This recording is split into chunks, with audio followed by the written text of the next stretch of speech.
The Chico, California City Council enacted a ban on nuclear weapons, setting a $500 fine for anyone detonating one within city limits. I can understand that. The police in Radnor, Pennsylvania interrogated a suspect by placing a metal colander on his head and connecting it with wires to a photocopy machine. The message, "He's lying," was placed in the copier, and police pressed the copy button each time they thought the suspect wasn't telling the truth. Believing the lie detector was working, the suspect confessed. Let me tell you. Wow. That's a true story. True story. John chapter 21. Better quit looking at it. I guess I better open my Bible here. John chapter 21, beginning with verse 50.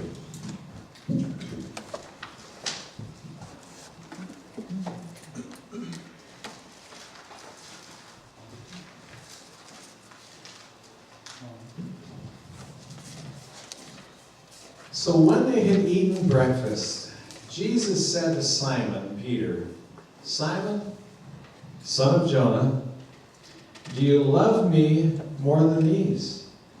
He said to him, "Yes, Lord, you know that I love you." He said to him, "Feed my lambs." He said to him again a second time, "Simon, son of Jonah, do you love me?" He said to him, "Yes, Lord, you know that I love you." He said to him, "Tend my sheep." So he said to him the third time, "Simon, son of Jonah, do you love me?"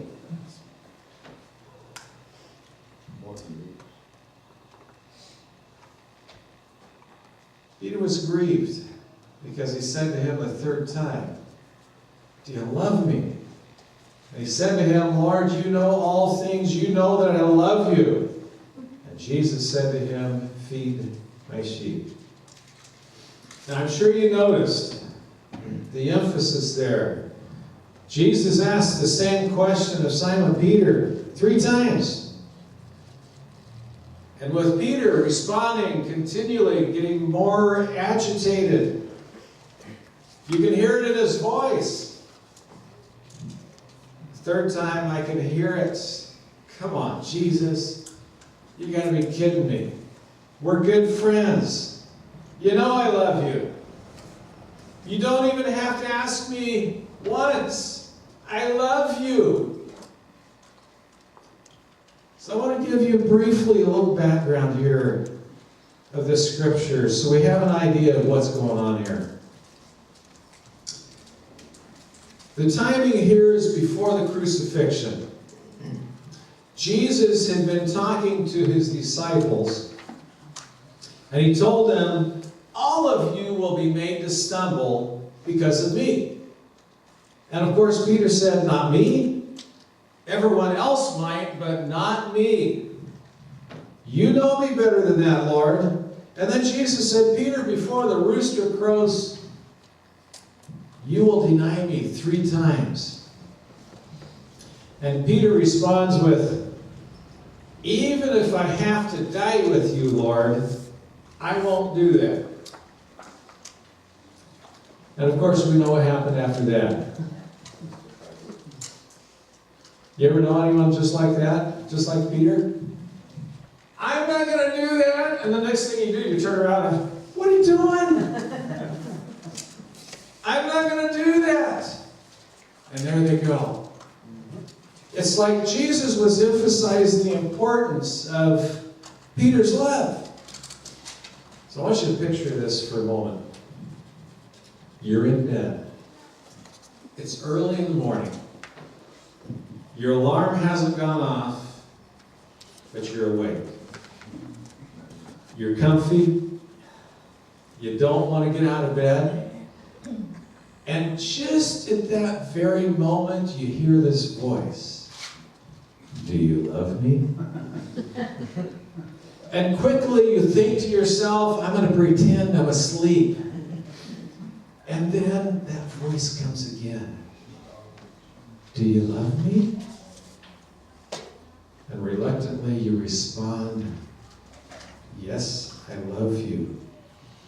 And then you hear, good, then get up and go make me a cup of coffee. And I'm sure we've all been a part of this kind of a dialogue at one time or another. You gotta see Linda's face. It's priceless. And some of you, when your spouse or your children say those words, I love you, and your response is, what do you want? I see a lot of parents going like this. Get some gas money. But first came, do you love me? I want to touch on something briefly here. Jesus asked Peter, do you love me more than these?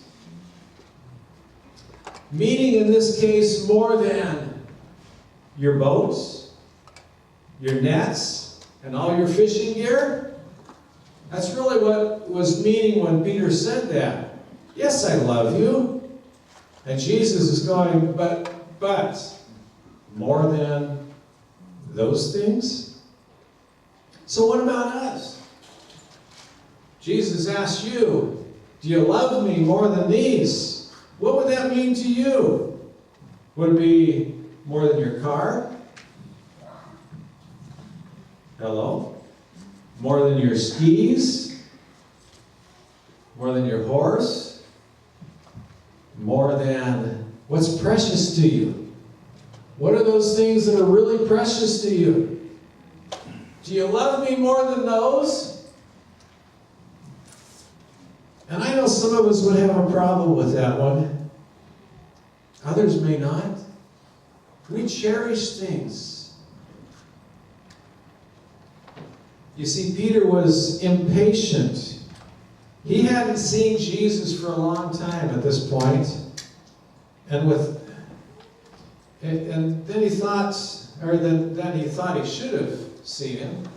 He was missing him. So Peter had gone back to doing what he had always been doing before he became a disciple. And that thing that he was doing was fishing. That was his trade. And Peter replied to Jesus, you know that I love you. And Jesus had used the Greek word here for love called agape. Now, agape love means, it's a type of love that implies total commitment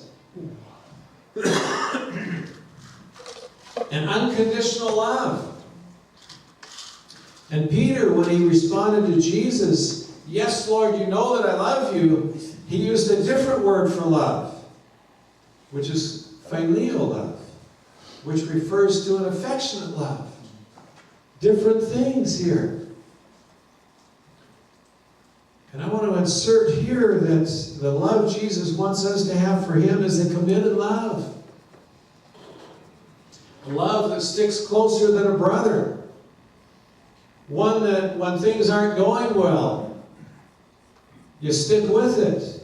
You stick with that friend. You stick with them through thick and thin. And when things aren't going well in a relationship, you don't just get up and walk away. You think of agape love, that committed love. Again, Jesus said, Peter, do you love me? Peter again was not able to respond to Jesus with agape love, that committed love.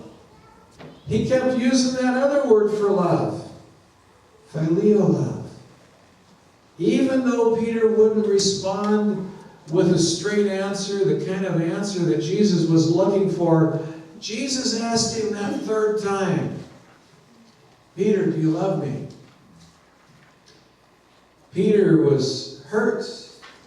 Jesus hurt his feelings. You keep asking me the same thing over and over, and you know that I love you. You know me better than anyone else, and you really know that I love you. And through this back and forth, I believe Peter finally came to an understanding of what Jesus wanted in this agape love. Jesus wants a commitment out of us. He had a job he wanted Peter to do that would take unwavering commitment. An unwavering commitment to Jesus. Jesus was going to be facing some really tough times, and he wanted somebody that was going to stick with him. And Jesus wants us to have that agape love, just like he wanted from Peter. He wants us committed to him. Picture here for a moment. Jesus coming up to you. You're looking at him eyeball to eyeball. Now, I can't look at everybody here eyeball to eyeball at once, so just picture that for a moment. Jesus, you're looking at Jesus eyeball to eyeball, and he asks you, do you love me?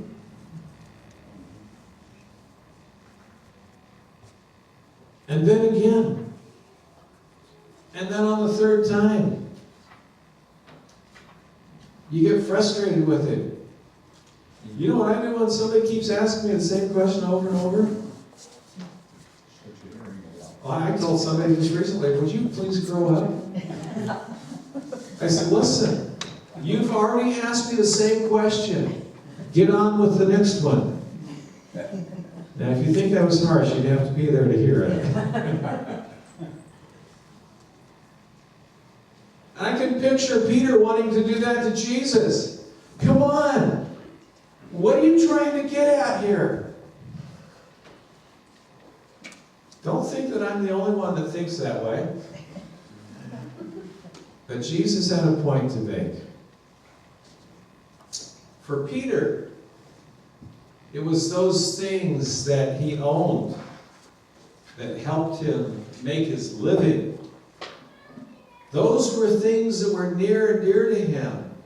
And Jesus was wanting to know if you loved me more than those other things that helped you make your living. But what's it mean for us? For us, when Jesus looks you in the eye and says, and you put your name here just as I am doing, Craig, do you love me more than these?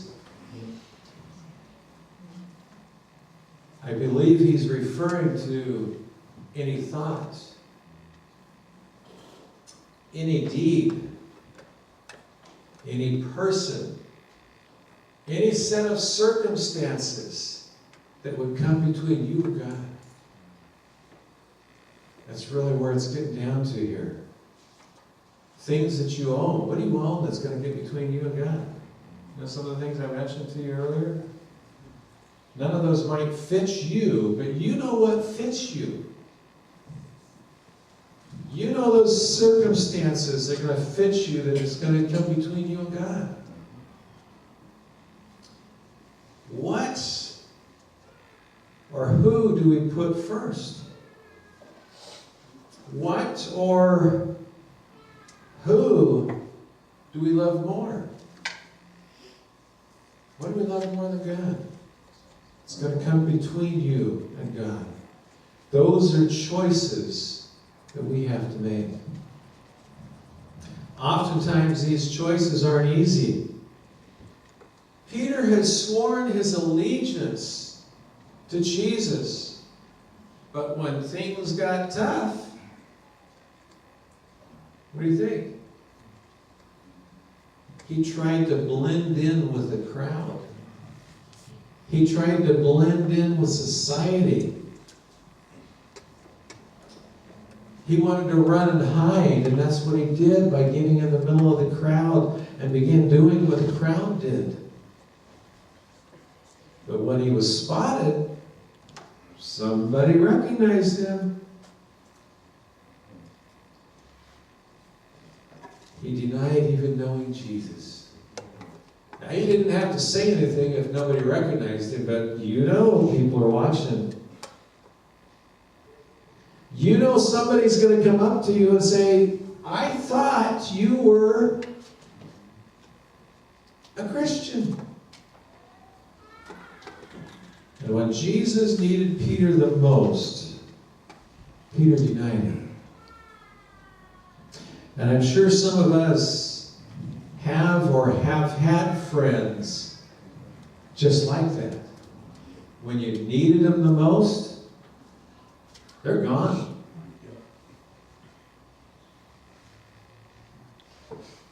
When you have problems in your life, they run and hide.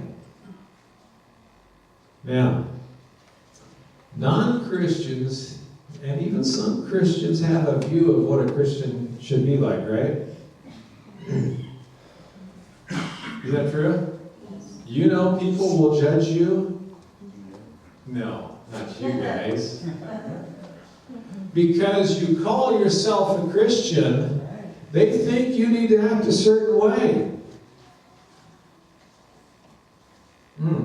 Sleep on that one.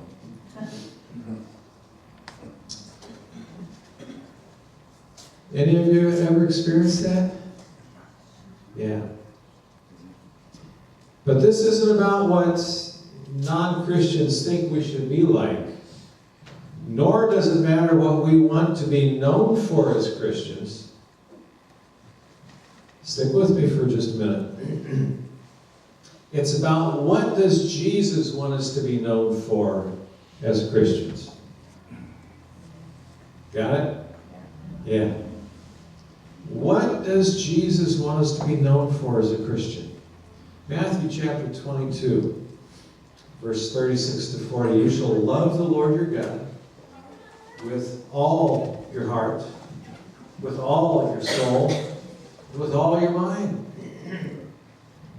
This is the first and great commandment. And the second is like it. You shall love your neighbor as yourself. On these two commandments hang all the law and prophets. Wow. Pretty powerful stuff, isn't it? You shall love the Lord your God with everything you got in you. Amen. And this is the commitment that we're talking about. I don't know, most of us here, we probably don't have much of a problem with loving God. But it's the neighbor thing. It's that person down the street. It's that person you run into. It's that person that you had to say, would you please move on to the next question or quit acting like a child? Isn't it? Yeah. Am I hitting it? Oh, yeah. Yes. Now, I've got to tell you, I have seen some real growth in people's lives in these areas.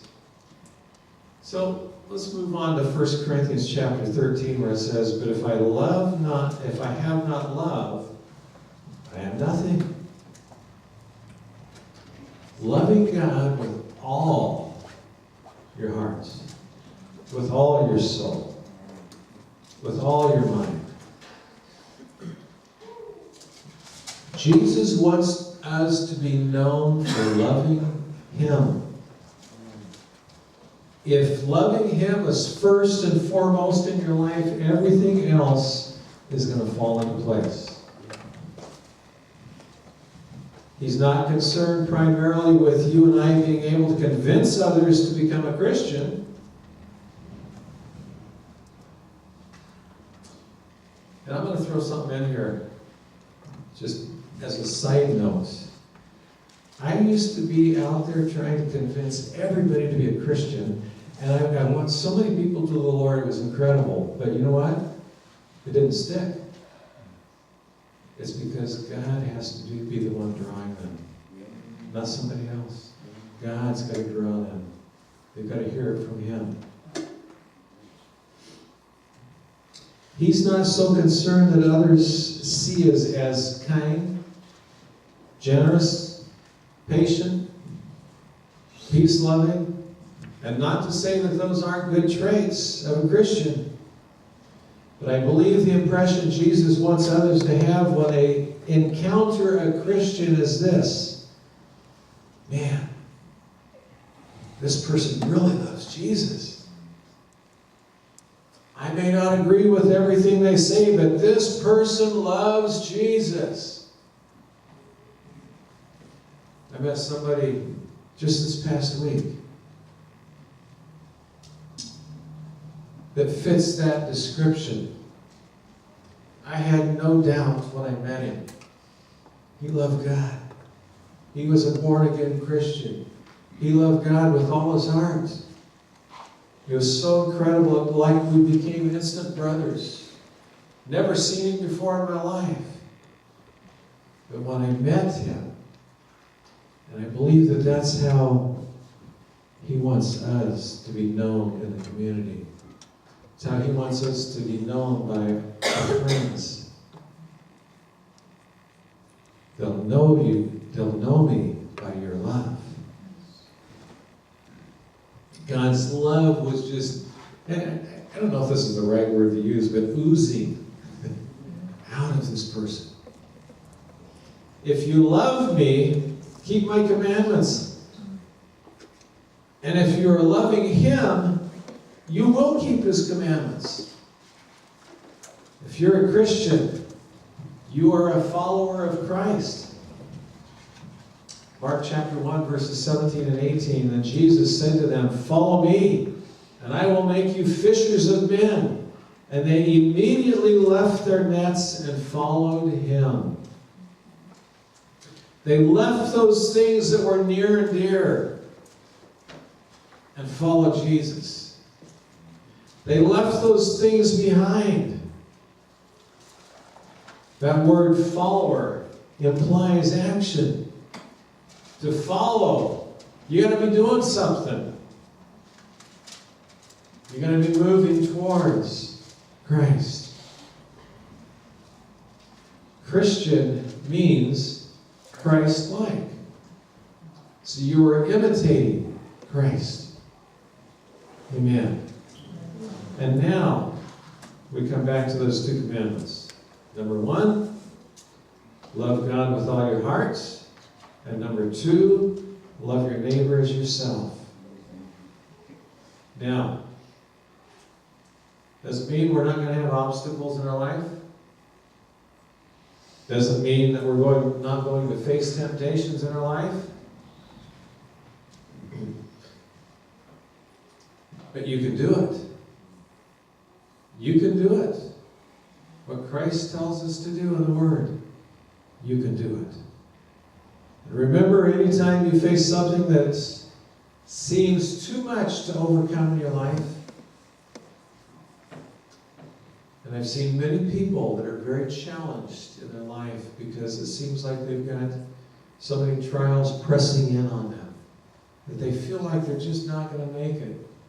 Philippians chapter 4:13 says this, "I can do all things through Christ who strengthens me." I can do all things through him because he strengthens me. My prayer and my challenge this morning to each of us is this: show God's love to this messed up, screwed up world.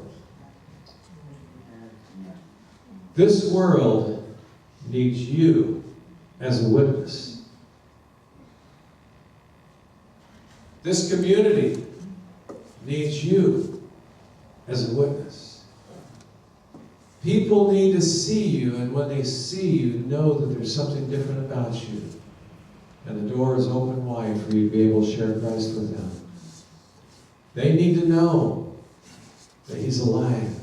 They need to know that he's real. And they need to know that you're willing to put your example into action. Simply put, love God with everything in you and love your neighbor as yourself. Peter failed. Peter messed up. But he didn't quit. He didn't give up. If you love God with that agape love, it will be the driving force in your life. It will be the compelling force that motivates you to press on. And I encourage you to do that this morning. Reach out. Reach out. How many of you watch the news at all? A few of you watch the news. You know that this is a messed up world. This world needs Jesus, and they're going to see him if you live it out in front of them. Let's pray. Heavenly Father, I just thank you so much for your love for us. And God, I just pray that people see you in us. Lord, as we step out into the mission field outside of these church walls, God, I pray that this community sees you in us. I pray that our neighbors see you in us. And that everywhere we go, your light shines in this dark world. And I thank you for that, Lord.